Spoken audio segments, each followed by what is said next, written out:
Je m'appelle Adrien. J'ai 29 ans, un badge autour du cou presque tous les jours, et cette habitude d'être utile sans être vraiment remarqué. Je travaille dans une entreprise de services numériques au centre-ville, dans une tour de verre où la lumière se reflète sur des écrans allumés même quand il est déjà tard. Ce n'est pas un endroit où l'on fait des scènes. Les gens parlent bas, sourient par politesse, et gardent leurs secrets bien rangés dans des dossiers partagés. Ici, tout est propre, trop propre parfois. Je suis du genre à arriver un peu avant les autres, à vérifier 2 fois les chiffres, à remplacer au pied levé quand quelqu'un est malade. On me fait confiance pour tenir les choses dans l'ordre, comme un meuble discret qu'on oublie de regarder, mais qu'on regretterait le jour où il n'est plus là. À l'étage où je travaille, on plaisante sur le café trop amer, sur les réunions qui auraient pu être un simple message, sur les pannes du réseau. Je ris avec eux bien sûr, mais je garde toujours une part de moi en retrait, comme si ma vie se déroulait derrière une vitre. Ce lundi-là, la ville était grise, trempée par une pluie fine qui semblait ne jamais devoir s'arrêter. En arrivant, j'ai secoué mon manteau dans le hall, salué le gardien et pris l'ascenseur avec 2 collègues qui avaient l'air de porter tout leur week-end sur leurs épaules. Les portes se sont refermées dans un soupir mécanique, rien d'exceptionnel, une journée comme les autres, jusqu'à cet email. Adrien, peux-tu monter au sept? J'ai besoin du dossier client imprimé. Salle 7B. Merci. Elle pour Léa Morel, directrice de projet, 42 ans, réputation de précision et de sang-froid. Une femme qu'on décrit souvent avec des mots comme rigoureuse, implacable, intouchable. Elle parlait peu en réunion, mais quand elle prenait la parole, même les plus bavards se taisaient, pas parce qu'elle intimidait, mais parce qu'elle ne gaspillait jamais une phrase. Je ne la connaissais pas vraiment. Je la croisais parfois, au détour d'un couloir. Toujours dans ce pas décidé, cette façon d'aller droit sans donner l'impression de courir. Elle ne cherchait pas l'attention, mais elle l'attirait malgré elle. Et j'avais appris, comme tout le monde, à ne pas être celui qui la retarde. J'ai imprimé le dossier, agrafé les feuilles, glissé le tout dans une chemise cartonnée. En traversant l'open space, j'ai entendu des rires derrière moi, des claviers qui claquaient, le bourdonnement constant de la climatisation. Tout semblait normal. À l'intérieur, pourtant, je sentais déjà cette pointe d'inconfort, cette petite tension que je n'arrivais pas à expliquer. Peut être parce que je quittais mon étage. Peut être parce que monter au sept, c'était entrer dans une zone où les erreurs coûtent plus cher. L'ascenseur a grimpé lentement, s'arrêtant à des niveaux que je ne fréquentais jamais. Plus il montait, plus le bâtiment paraissait silencieux, comme si le bruit restait en bas avec les équipes. Quand les portes se sont ouvertes au sept, j'ai eu l'impression d'entrer dans une autre entreprise. Moquette plus épaisse, éclairage plus doux, pas d'affiches drôles sur les murs, pas de mugs dépareillés sur les bureaux. Ici, tout était aligné. J'ai suivi les panneaux vers les salles de réunion, la chemise sous le bras, le pas prudent. La salle 7B devait être au bout du couloir, près d'un espace vitré. Je l'avais déjà vue de loin, cette salle. Grande table ovale, écran mural, chaises qui grincent à peine. En m'approchant, j'ai remarqué que le couloir était vide. Pas un seul collègue. Juste un léger tic-tac quelque part où peut être l'illusion créée par le silence. Arrivé devant une porte en bois clair, sans étiquette visible, j'ai hésité. Une seconde. Rien de plus. Ce n'était pas une hésitation dramatique, plutôt une pause instinctive, comme quand on sent qu'il faut frapper avant d'entrer. J'allais lever la main quand la porte s'est ouverte de l'intérieur, et c'est là que je l'ai vue. Léa se tenait dans l'embrasure, comme si elle venait juste d'attraper la poignée.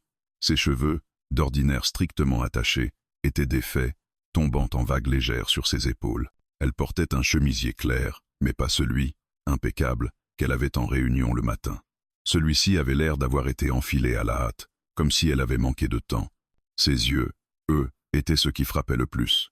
Pas froid, pas dur, juste surpris, et quelque chose d'autre, une fatigue discrète, tenue en laisse. Pendant une fraction de seconde, nous sommes restés immobiles, comme 2 acteurs qui auraient oublié leur texte. Je me suis entendu dire « Trop vite, pardon, je viens pour le dossier, salle 7B ». Elle a regardé la chemise cartonnée, puis mon visage. Son expression s'est refermée, comme un rideau qu'on tire par habitude. Mais sa voix, quand elle a parlé, n'avait pas cette sécheresse administrative qu'on lui prêtait. Ce n'est pas la salle 7B. Elle a marqué une pause, si courte qu'on aurait pu la rater. Et vous êtes en avance. Je savais que je devais reculer, m'excuser, partir. C'était évident. Pourtant, quelque chose dans sa manière de se tenir là, dans ce couloir désert, m'a cloué sur place. Pas une attraction grossière, pas une curiosité malsaine, plutôt cette sensation étrange de tomber, sans bouger, dans une situation qu'on n'avait pas choisie. Je balbutiai. Je suis vraiment désolé, Madame Morel. On m'a dit, je pensais que... Elle a levé la main, un geste net, pas agressif, juste un signal de contrôle. Adrien, c'est ça? J'ai cligné des yeux. Qu'elle sache mon prénom m'a surpris. Oui. Elle a inspiré doucement, comme si elle prenait une décision interne. Puis son regard a glissé vers le fond du couloir, vers les ascenseurs, comme si elle vérifiait quelque chose. Le bâtiment semblait retenir son souffle avec nous. Donnez-moi le dossier. Je l'ai tendu. Nos doigts ne se sont pas touchés, mais j'ai senti malgré moi la proximité, l'électricité discrète d'un espace trop réduit. Elle a pris la chemise, l'a regardée à peine, puis a relevé les yeux vers moi. Il y avait un silence, pas un silence gênant, un silence chargé, et c'est dans ce silence qu'elle a murmuré, sans hausser la voix, comme si les murs avaient des oreilles. Entre, personne ne saura. J'ai cru ne pas avoir entendu correctement. Mon cerveau a cherché une explication rationnelle, quelque chose de simple. Elle voulait juste éviter que je reste planté là, visible, au bout d'un couloir où quelqu'un pourrait passer. Ou bien, elle voulait me parler d'un détail du dossier, ou me donner une instruction pour la réunion. Mais la manière dont elle avait dit « personne ne saura » a fissuré quelque chose en moi. Ce n'était pas une menace, pas une manipulation évidente. C'était une proposition, une porte ouverte sur une zone grise. Je suis resté figé, la main encore à moitié levée, comme si je m'étais arrêté au bord d'un trottoir sans voir la voiture arriver. Et je soufflais. Ses yeux ne me lâchaient pas pour me dominer, plutôt comme si elle attendait de voir si j'allais fuir, comme tout le monde, comme si ma réponse allait la confirmer dans quelque chose qu'elle redoutait déjà. Derrière elle, je distinguais l'intérieur de son bureau, lumière tamisée, une lampe allumée près d'une pile de documents, une tasse posée sur un sous-main. Rien d'extraordinaire, juste un endroit humain, plus humain que le couloir. La pluie frappait contre les vitres au loin, un bruit régulier, presque apaisant. Je sentais mon cœur battre plus fort qu'il ne devrait pour une simple conversation, et ce qui me faisait le plus peur, ce n'était pas la présence de Léa. C'était l'idée que, si j'entrais, quelque chose changerait, même si rien ne se passait, même si ce n'était qu'une minute. Elle a incliné légèrement la tête, comme pour raccourcir la distance sans bouger. Adrien. Sa voix était calme, basse. C'est juste une minute. Une minute. C'est ce qu'on se dit quand on veut rendre l'irréversible banal. Je n'ai pas bougé. Je l'ai regardé. J'ai senti, dans mon hésitation, toute ma vie de petite prudence, ne pas faire de vagues, ne pas être celui qu'on remarque, ne pas franchir les limites. Et pourtant, ce jour-là, sur ce couloir désert, une porte ouverte devant moi, je me suis rendu compte d'une chose simple. Ce n'était pas elle qui me faisait peur, c'était moi, et ce que je pouvais oser. Je respirais lentement. Une seconde de plus, puis je fis un demi-pas, sans encore passer le seuil. Et le chapitre s'arrête là, exactement là, sur l'instant où tout peut basculer, avant que je décide si j'entre ou si je recule pour toujours. Je ne saurais pas dire ce qui m'a finalement fait avancer. Ce n'était pas du courage, ni même une décision claire, plutôt une forme de fatigue intérieure, comme si reculer encore une fois aurait été plus lourd à porter que d'entrer. J'ai franchi le seuil sans un mot. La porte s'est refermée derrière moi, avec un bruit feutré, presque respectueux, et ce simple son a suffi à couper le monde en deux. Le bureau de Léa n'avait rien de spectaculaire. Il était plus petit que je ne l'imaginais, mais organisé avec une rigueur presque apaisante. Une grande bibliothèque occupait un mur entier, rempli de classeurs étiquetés à la main. Sur le bureau, des piles de documents alignés au millimètre, un ordinateur portable fermé, une lampe diffusant une lumière chaude qui contrastait avec le néon froid du couloir. L'air sentait légèrement le thé et le papier. Pas de parfum lourd. Rien d'envahissant. Elle a posé le dossier sur un coin du bureau sans l'ouvrir.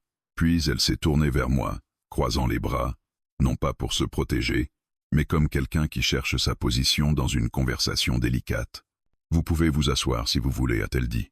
Il y avait 2 chaises face au bureau. J'ai choisi celle qui était légèrement de biais, instinctivement, comme pour ne pas me retrouver pile en face d'elle. Je me suis assis lentement, conscient de chaque mouvement, de la façon dont mes genoux touchaient presque le plateau du bureau. Elle, en revanche, est restée debout un instant de plus, comme si elle évaluait la scène.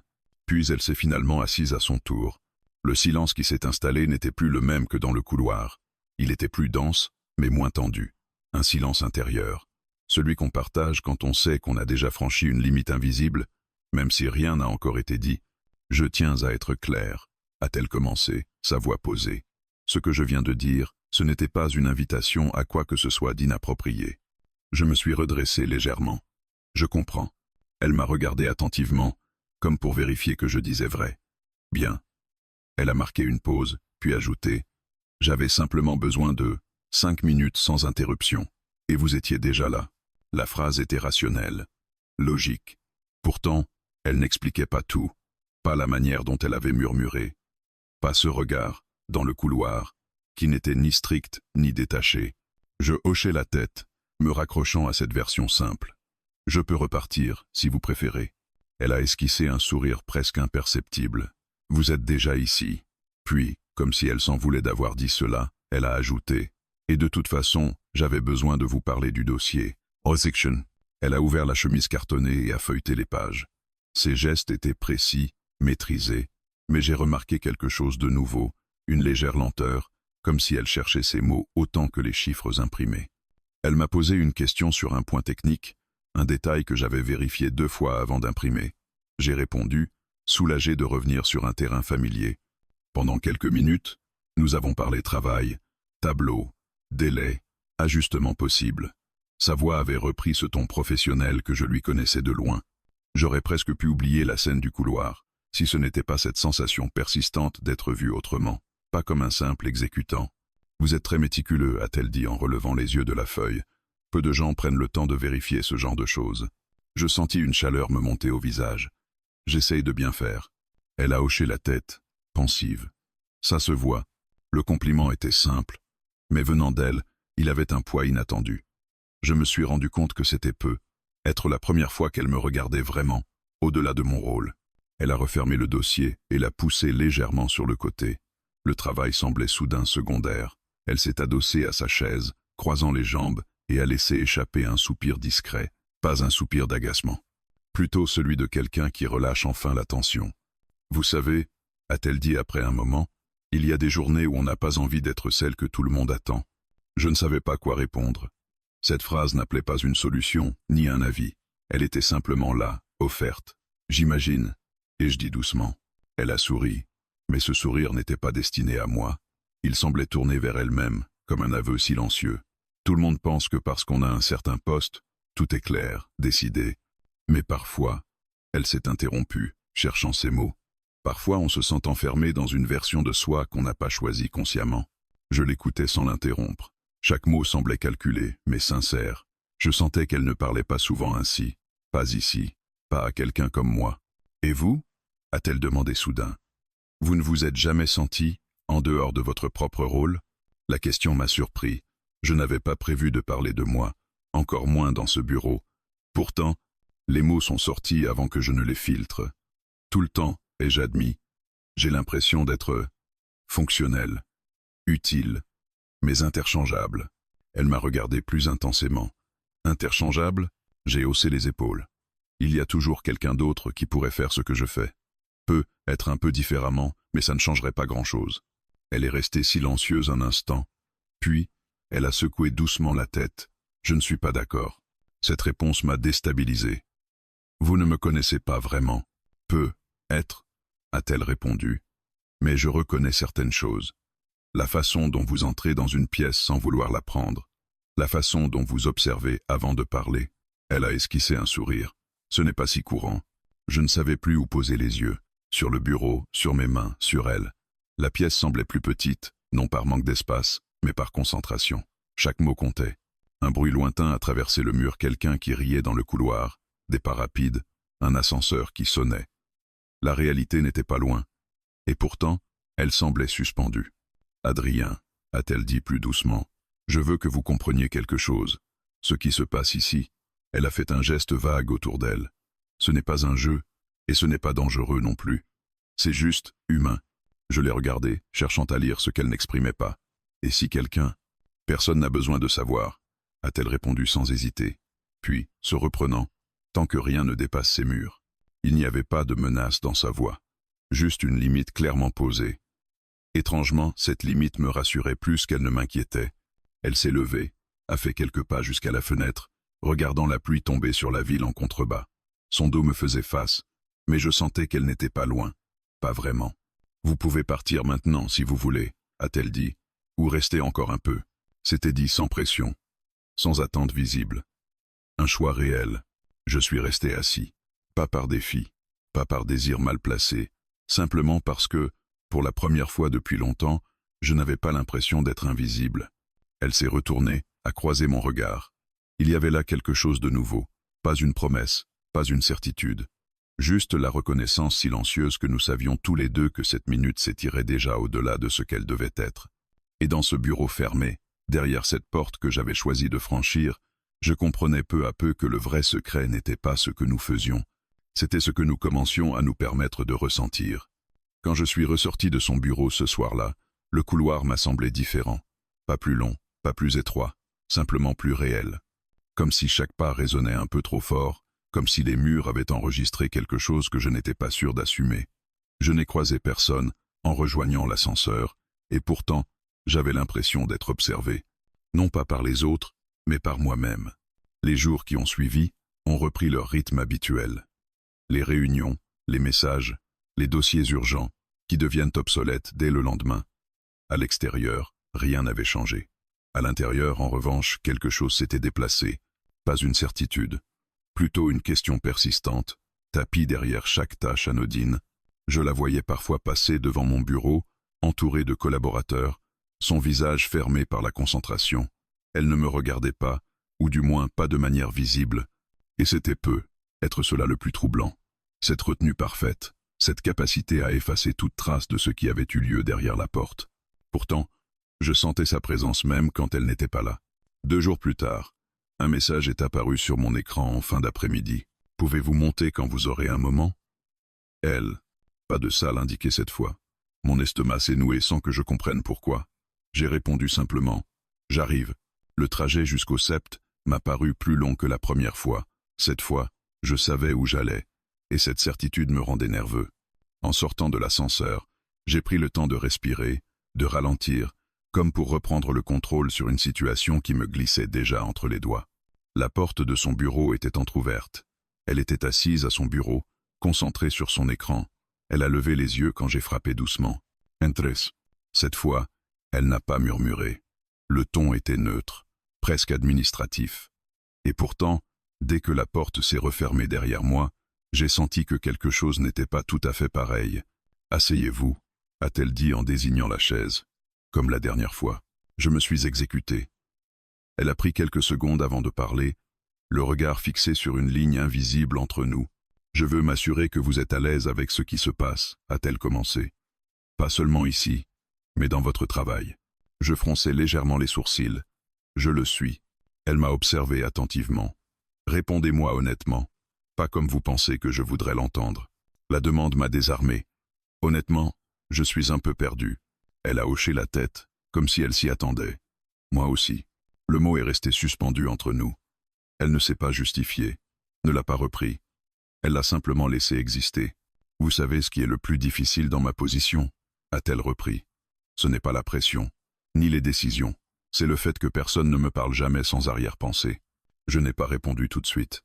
Puis j'ai dit doucement, « Je n'ai rien à gagner ici. » Elle a esquissé un sourire bref. « C'est précisément pour ça que je vous ai fait entrer. » Il y avait là une vérité simple, presque brutale. Elle ne cherchait pas à me séduire. Elle cherchait un espace sans calcul.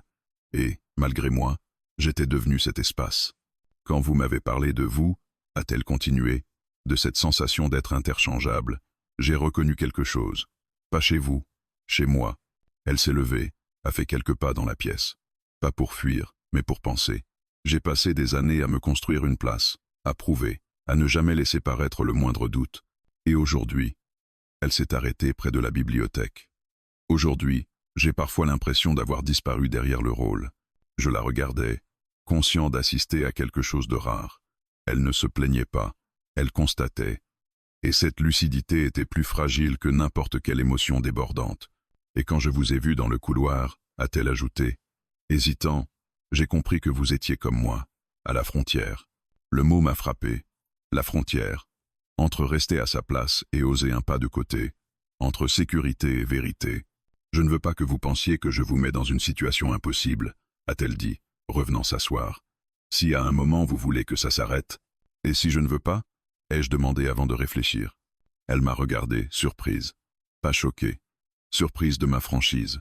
Alors il faudra être très clair, a-t-elle répondu calmement. Avec nous-mêmes, et avec les limites. Un silence s'est installé. Mais ce n'était plus un silence tendu, c'était un silence d'accord tacite.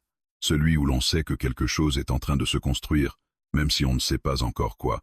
Un bruit soudain a résonné dans le couloir. Des voix, des pas. Quelqu'un riait. Nous avons tous les deux réagi instinctivement. Elle a baissé la voix. Moi, je me suis redressé. La réalité s'est rappelée à nous avec une brutalité discrète. C'est ça le vrai risque, a-t-elle murmuré. Pas ce que nous ressentons, mais ce que les autres pourraient imaginer. Je me suis rendu compte à cet instant que le danger ne venait pas d'un geste déplacé ou d'une parole trop audacieuse. Il venait de l'interprétation, du regard extérieur, de cette capacité qu'ont les gens à transformer une proximité en accusation. Je ne dirai rien, ai-je dit. À personne. Elle a soutenu mon regard. Ce n'est pas ce que je vous demande. Alors quoi? De rester vous-même, a-t-elle répondu. Ici. Et dehors.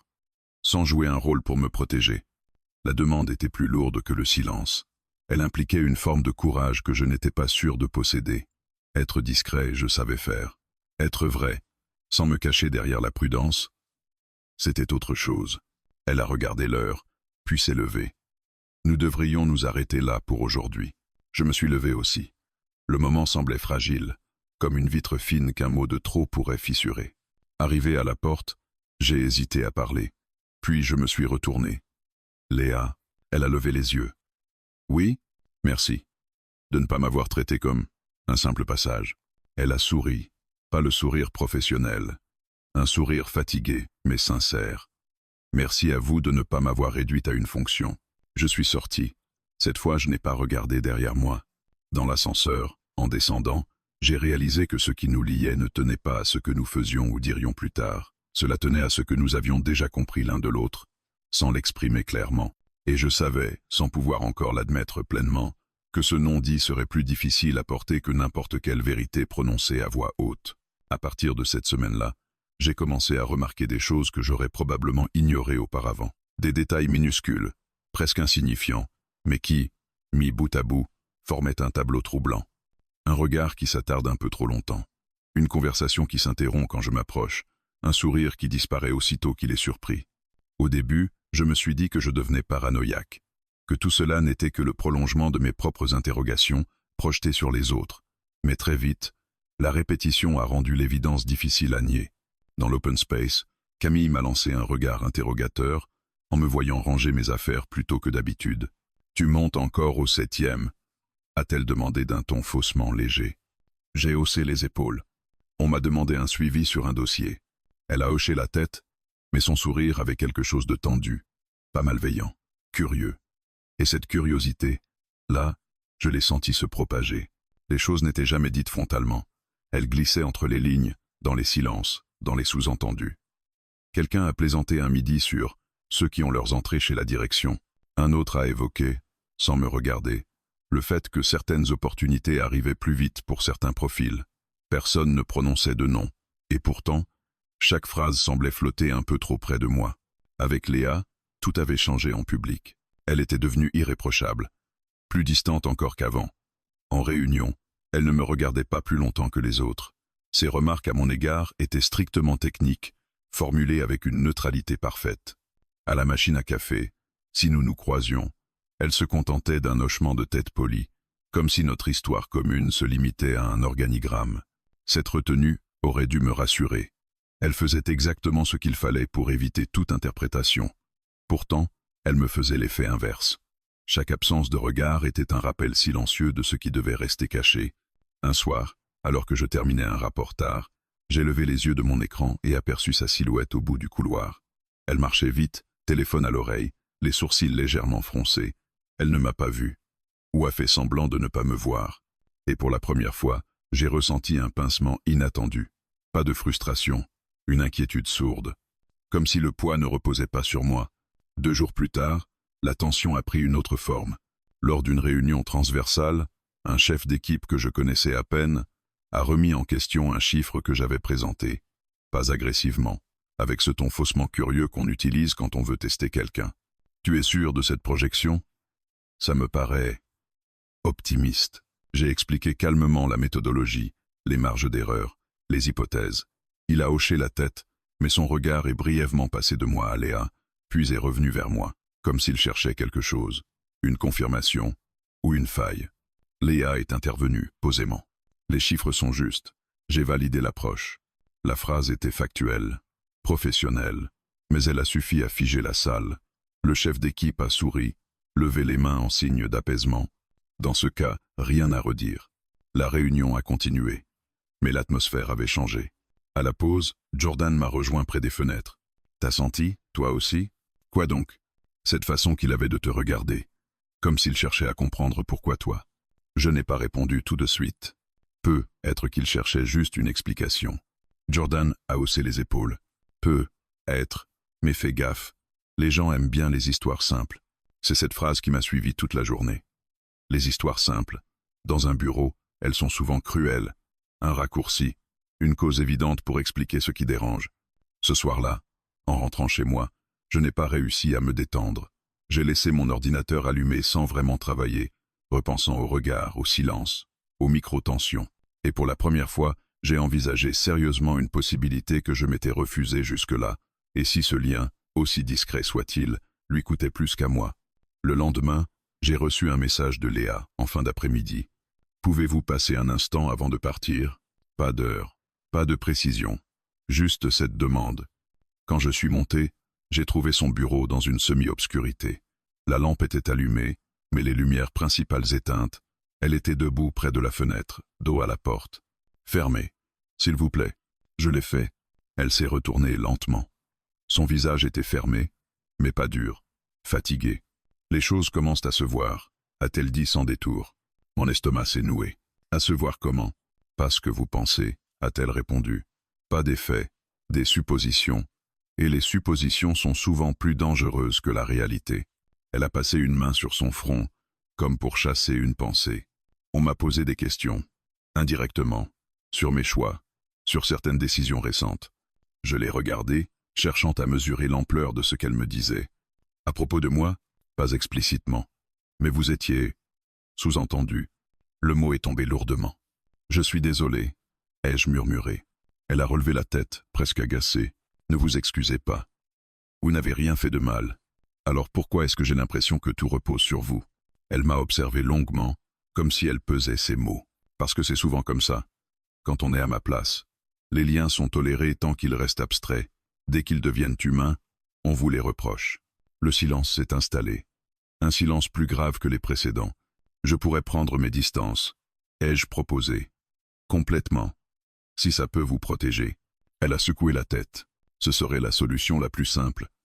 Et la plus lâche. Ces mots m'ont surpris. Lâche? Oui.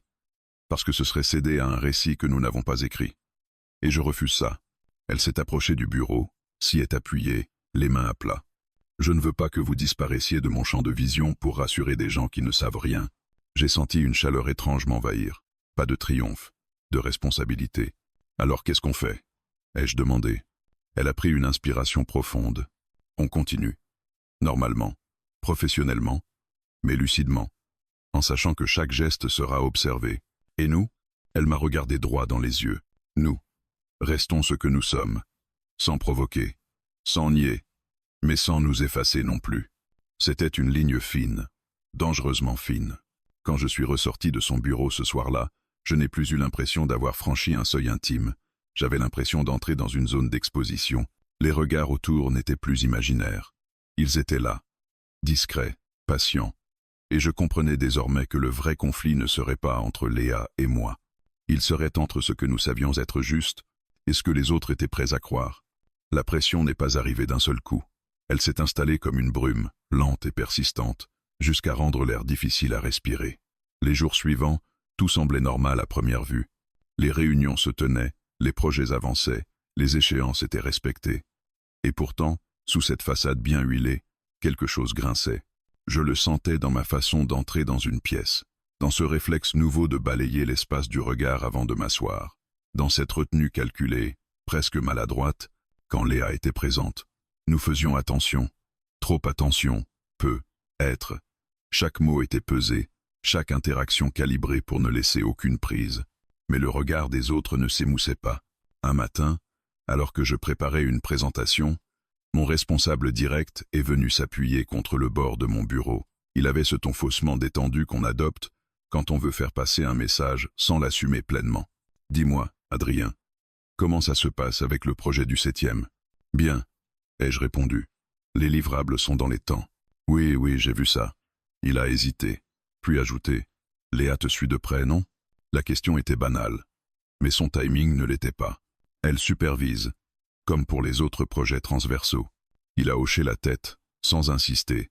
Pourtant, en s'éloignant, j'ai compris que la graine était plantée. Ce n'était plus une impression. C'était une enquête informelle, menée à coups de phrases anodines.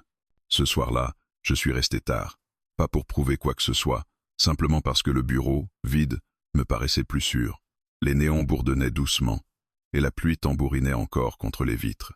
En levant les yeux, j'ai aperçu la lumière allumée dans le bureau de Léa. J'ai hésité, longtemps, puis j'ai frappé. Elle a ouvert presque aussitôt, comme si elle m'attendait. Son visage s'est adouci en me voyant, mais cette douceur était fragile, tenue à bout de bras. Entre. Le bureau était différent cette fois. Les dossiers avaient été déplacés, empilés, sans ordre apparent. Son manteau reposait sur le dossier de la chaise. Elle avait l'air épuisée. Ils ont demandé une revue formelle, a-t-elle dit sans détour. Mon cœur s'est serré. Une revue de quoi? Du projet, des décisions, des choix d'allocation. Elle a marqué une pause, et, indirectement, de moi, je me suis assis lentement. À cause de...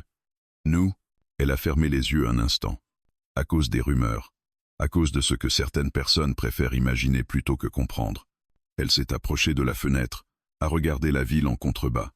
On ne me reproche rien explicitement, mais on insinue, et dans ce milieu, l'insinuation suffit. Je me suis levé à mon tour.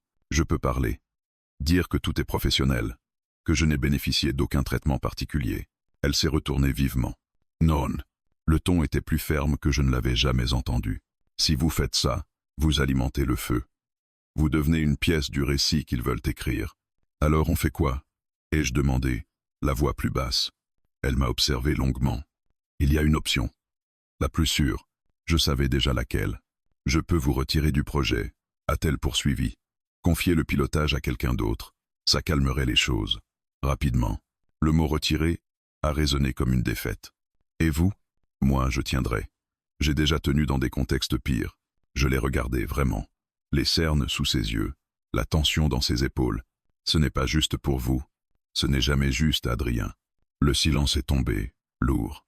C'était le moment où les choix cessent d'être théoriques, où chaque option laisse une trace. Si vous me retirez, ai-je dit lentement, vous leur donnez raison. Elle a esquissé un sourire triste, où je protège l'essentiel. Et si l'essentiel, c'était justement de ne pas céder? Elle a levé les yeux vers moi, surprise. Vous savez ce que ça implique? Oui. Des regards, des soupçons. Peut être des conséquences. Pour vous aussi. Je le sais. Je me suis approché du bureau, posant les mains à plat, imitant sans y penser un geste qu'elle avait eu auparavant. Je ne suis pas entré dans votre bureau pour devenir un problème à effacer. Je suis entré parce que, pour une fois, je ne voulais pas me cacher. Ses yeux se sont légèrement embués, mais elle a repris le contrôle aussitôt. Vous n'avez pas apporté ça. Je le veux. Le mot est sorti sans trembler. Elle s'est assise lentement, comme si ses jambes la lâchaient enfin. Vous savez ce qui me fait le plus peur, a-t-elle murmuré.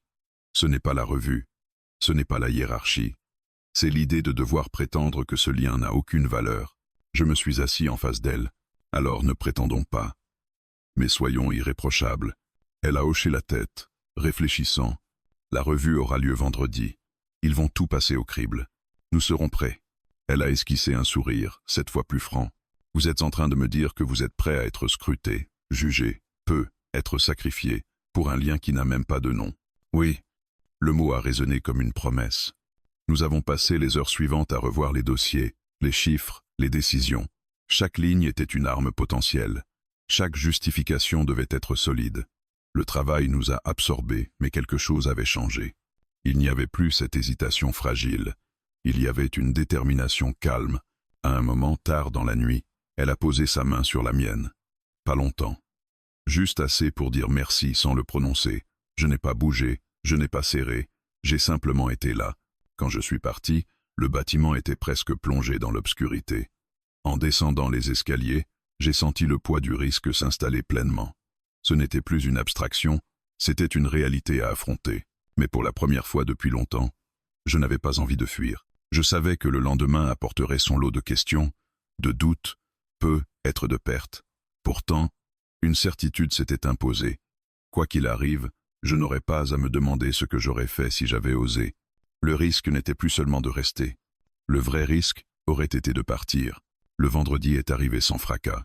Pas de tonnerre, pas de coup de théâtre, juste une matinée ordinaire, trop ordinaire pour ce qu'elle contenait. Le ciel était clair, presque indécent de légèreté après les jours lourds que nous venions de traverser. En entrant dans le bâtiment, j'ai eu l'impression étrange de franchir une frontière invisible, comme si chaque pas m'éloignait d'une version plus naïve de moi-même. La revue devait avoir lieu à 10 heures. Une salle vitrée au 8e étage, suffisamment exposée pour rappeler à chacun que la transparence était désormais la règle. Quand j'y suis entré, les membres du comité étaient déjà là, installés autour de la table. Des visages concentrés, neutres, trop polis pour être totalement sincères. Léa est arrivée quelques minutes plus tard. Elle portait un tailleur sombre, impeccable. Rien ne laissait deviner les nuits trop courtes, ni la pression qui s'était accumulée sur ses épaules. Elle m'a adressé un regard bref. Pas un sourire, pas un signe de connivence, mais quelque chose d'autre, une présence solide, et cela m'a suffi. La présentation a commencé. Les chiffres défilaient à l'écran, clairs, précis. Les décisions étaient expliquées, contextualisées. Chaque question recevait une réponse directe, étayée. Quand on m'a interrogé, j'ai répondu sans détour, sans me justifier au-delà des faits. Je n'ai pas cherché à me défendre. Je n'en avais pas besoin. Les minutes s'étiraient, lentes. Certains membres prenaient des notes. D'autres se contentaient d'écouter, impassibles. À un moment, l'un d'eux a posé la question que j'attendais depuis le début. Pouvez-vous nous expliquer pourquoi vous avez été choisi pour coordonner ce volet précis? Le silence s'est installé, dense. Léa a tourné légèrement la tête vers moi, m'offrant l'espace de répondre. Parce que j'avais les compétences requises, ai-je dit simplement, et parce que j'ai accepté la responsabilité. Rien de plus, rien de moins. Un autre membre a enchaîné, plus incisif. Et vous n'estimez pas que ce choix puisse être perçu comme discutable? Je me suis redressé. Ce qui serait discutable, ce serait de confondre perception et réalité. Les résultats sont là, le reste relève de l'interprétation. Il y a eu un léger murmure. Puis la réunion a repris son cours, comme si cette tension n'avait été qu'un passage obligé. Quand tout s'est terminé, personne n'a levé la voix. Personne n'a accusé. Les conclusions ont été formulées calmement. Le projet continuerait. Les décisions étaient validées, et aucun manquement n'avait été relevé. En sortant de la salle, j'ai senti un poids immense se dissiper. Pas de victoire éclatante, plutôt un apaisement profond. Léa et moi avons marché côte à côte dans le couloir sans parler. Ce n'est qu'une fois la porte de son bureau refermée qu'elle s'est laissée tomber dans sa chaise. « C'est passé », a-t-elle murmuré. Je me suis assis en face d'elle. « Oui ». Elle a fermé les yeux un instant, puis a souri. Un vrai sourire, fatigué, mais libéré. « Vous avez été remarquable. »« Nous l'avons été. » Ai-je corrigé. Elle a hoché la tête. « Merci de ne pas avoir cédé. » Les jours qui ont suivi ont été étrangement calmes. Les regards se sont faits moins insistants. Les sous-entendus se sont dissipés, remplacés par une normalité presque déroutante. Certains collègues, qui évitaient mon regard auparavant, me saluaient de nouveau. D'autres semblaient gênés, comme s'ils regrettaient d'avoir cru trop vite à une histoire facile. Avec Léa, rien n'était affiché. Et pourtant, tout était différent.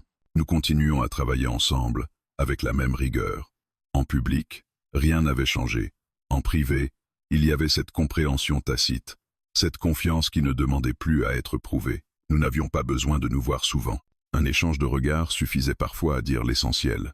Un soir, quelques semaines plus tard, alors que le bureau se vidait lentement, elle est passée devant mon poste. « Vous partez ? » ?»« Pas encore. Venez marcher un peu. Il fait encore clair. » Nous sommes sortis sans nous annoncer, comme deux collègues prenant l'air. La ville s'étendait devant nous, animée et indifférente. Nous avons marché en silence un moment, côte à côte. « Vous savez, a-t-elle dit enfin, ce que personne ne saura vraiment, Ce n'est pas ce qui s'est dit derrière cette porte. Je l'ai regardé. C'est quoi alors? C'est ce que ça m'a coûté de rester fidèle à moi-même. Et ce que ça m'a apporté aussi. Je me suis arrêté, me tournant vers elle. Et qu'est-ce que ça vous a apporté? Elle a pris une inspiration lente. La certitude que je pouvais encore choisir. Pas seulement gérer, choisir. Le mot résonnait profondément en moi. Moi aussi, ai-je dit. J'ai choisi d'arrêter de disparaître. Elle a souri doucement. Puis, sans un mot, elle a posé sa main sur la mienne. Le geste était simple, visible de tous, mais tellement discret qu'il ne disait rien de compromettant. Juste une présence, une reconnaissance. Nous sommes restés ainsi un instant, avant de reprendre notre marche. Notre histoire n'avait pas besoin d'être racontée, elle n'avait pas besoin d'être justifiée ni exposée. Elle existait dans cet espace fragile entre deux personnes qui avaient osé se voir sans masque. Quand je repense à ce jour, à ce couloir, à cette porte entr'ouverte, je comprends enfin ce qu'elle voulait dire. Entre eux, personne ne saura. Ce n'était pas une promesse de secret, c'était une invitation à la vérité. Et certaines vérités, même quand personne ne les connaît, changent une vie entière.